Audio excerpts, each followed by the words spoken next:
আমি যখন আফতাবনগর আসতাম তখন আমার ওখানে একটা হসপিটাল আছে, যখন দেখতাম প্রতিদিন 20 জন 30 জন করে লাশ যাচ্ছে হসপিটালে। আর আমার ছোটো বোনেরা ওরা স্টে পড়ে, ব্রাকে পড়ে, ছোটো ভাইয়েরা, এরকম আমার খুব ক্লোজ ভাইয়েরা অনেকেই মারা গেছে।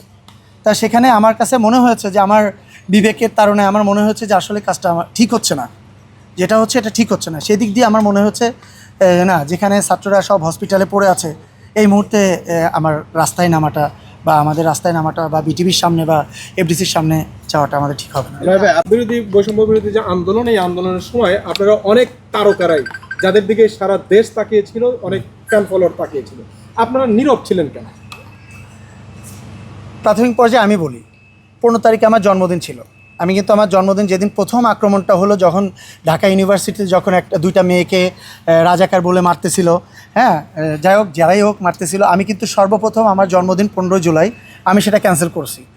আমি সবসময় আমার বন্ধুবান্ধবদেরকে নিয়ে আমার বাসায় ছোটোখাটো হলেও একটা প্রোগ্রাম করি, আমি সেটা ক্যান্সেল করে দিয়েছি। এবং 15 তারিখে আমার ফেসবুকে গিয়ে দেখবেন, 15 তারিখে যদি সারা বাংলাদেশের আর্টিস্টদের মনে করেন ফেসবুকে গিয়ে দেখবেন বা কন্টেন্ট ক্রিয়েটারদের ফেসবুকে গিয়ে দেখবেন, সবার প্রথম যদি কেউ পোস্ট করে থাকে এই জয় চৌধুরী পোস্ট করছে।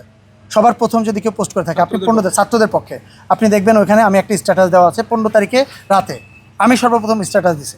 এর পরবর্তীতে আমি কন্টিনিউ দিয়ে গিয়েছি, যেহেতু একটা সমষ্টিগতভাবে আমার অ্যাসোসিয়েশন, আমার 570 জন মেম্বার, হ্যাঁ ওদের নেতা আমি, সেক্ষেত্রে হুটহাট করে আমি চাইলেও কিন্তু কোথাও মুভ করতে পারি না, কারণ আমি ভোটে নির্বাচিত, আমি আমার একার সিদ্ধান্তে কখনো কিছু করতে পারি না। কিন্তু সেক্ষেত্রে আমার সমস্ত মেম্বার বলেন, আমার এক্সিকিউটিভ কমিটির যারা আছে, তাদের সবার সাথে যখন আমরা কথা বললাম, কথা বলার পরে মনে হলো যে আমরা আপনারা দেখছেন যে চুপচাপ বাদেও আমার বিপরীত বা সরকারের পক্ষে তখন কিন্তু অনেক দল নেমেছিল, অনেকেই নামছে সরকারের পক্ষে। যেমন আমাদের বিটিভিতে যাওয়ার কথা ছিল, আমাদের এফডিসির সামনে অপোজিটে দাঁড়ানোর কথা ছিল, আমরা কিন্তু তখন যাইনি। তখন আমাদের কাছে মনে হয়েছিল যে এমন একটা মুহূর্ত যেখানে এতগুলো লাশ বাংলাদেশে পড়ে আছে, এত হসপিটালের ছাত্ররা পড়ে আছে, সেখানে আমরা হসপিটালে না গিয়ে হসপিটালে যেতে পারছি না এত বাধ্যবাধকতার ভিতরে, সেখানে আমি বিটিভির সামনে যায় দাঁড়াবো, সেখানে আমি এফডিসির সামনে গিয়ে দাঁড়াবো, এটা আসলে মানবতার দিক থেকে আমার মনে হয়েছে যে এটা করাটা উচিত হবে না।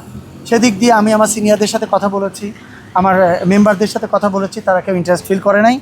এবং যেহেতু তখনও অনেক জায়গা থেকে গভর্নমেন্টের তরফ থেকে অনেক জায়গা থেকে অনেক চাপ আসছিল, সেক্ষেত্রে আমরা তাদের বিপরীতে গিয়েও যে কাজ করব এরকম, যেহেতু আমরা একটা অ্যাসোসিয়েশনে কাজ করি এবং কেপিআইভুক্ত এলাকাতেই আমার সেই অ্যাসোসিয়েশন, এটা যদি আমার কোনো বাইরে এলাকার যদি নর্মাল একটা অ্যাসোসিয়েশন হতো তাহলে আমরা নিজেদের সিদ্ধান্তে চলে যেতে পারতাম।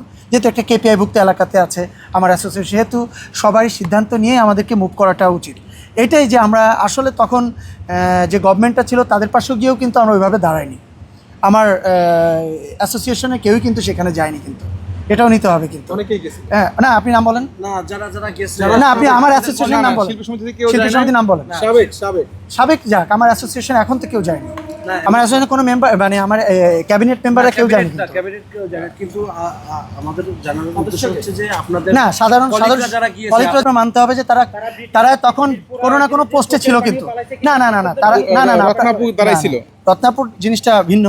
রত্নাপুর বাদে যারা আছে তারা কিন্তু তখন গভর্নমেন্টের কোনো না কোনো পোস্টে ছিল। আপনি দেখেন প্রতিটা মানুষ কিন্তু একটা না একটা পোস্টে আছে সবাই। সো সেক্ষেত্রে তাদের ওইটা হয়তো বা দায়িত্ব ছিল দাঁড়ানোর।